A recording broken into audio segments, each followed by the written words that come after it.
The digital value model helps you create value for your customer, brand, and organization in the digital world. In this video, we'll focus on how user interfaces can simplify your value proposition. Building companies with digital decor is hard. The model helps you to build your day after tomorrow value proposition, tell the story of your value proposition, and evaluate your state of digital of your value proposition. Check out strategizer.com's website for characteristics of a great value proposition.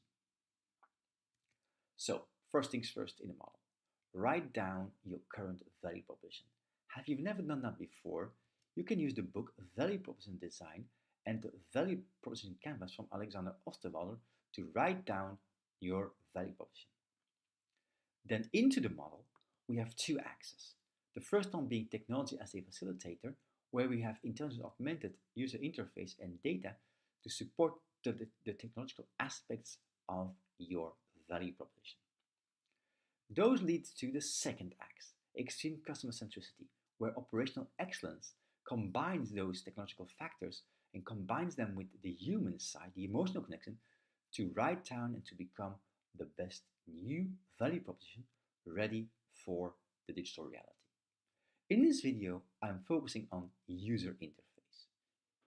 User interface means that we are looking on how people or your customers are getting in touch with you. And what we see happening right now in that era is that we are evolving towards a fully automated economy to meet up with customers' expectations. From being servicing, we went self-servicing due to cost efficiency, 8 times cheaper. That's why at airports we do self-check-in, or in supermarkets we do self-checkout. Even at McDonald's we do self-ordering. But the next step is to give the customer control over his life. A good example now is banking industry. We used to go to the banks between 9 and 4. And then we evolved over self-banking outside of the banking office, 24/7.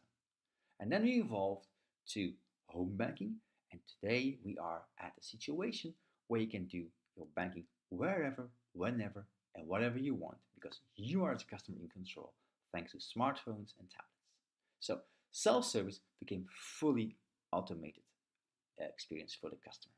Like China's JD shop, where you can enter using your smartphone, do your shopping, and just walk out. There's no human being in the supermarket or wherever. Or meet Waymo, Google's self-driving car, the car who will drive you around where you want to go.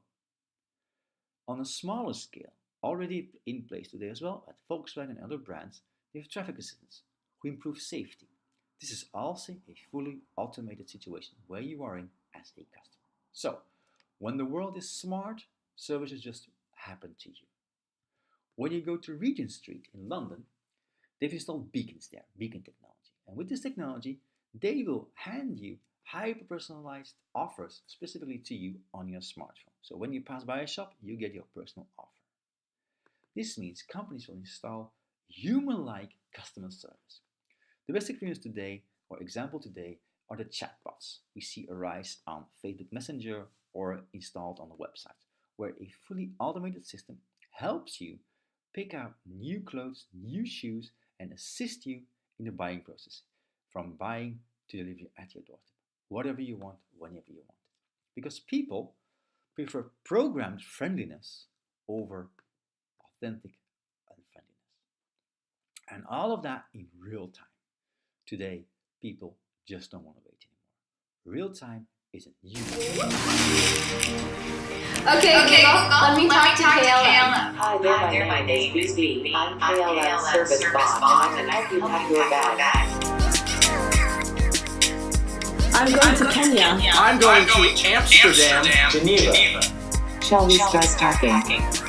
Let's start with travel essentials such as your passport and bank cards. The weatherman says it's going to be chilly in Geneva, so wear your gloves. Pack your toothbrush and toothpaste. Okay, done. Make sure you pack enough underwear for 3 days. I checked the local weather in Kenya and there's a chance of rain. Make sure to pack a raincoat. Any chance that you'll be hiking in Switzerland? Yes. Sunglasses are in the bag. Just wear them at night. Okay. You're not that guy from that song.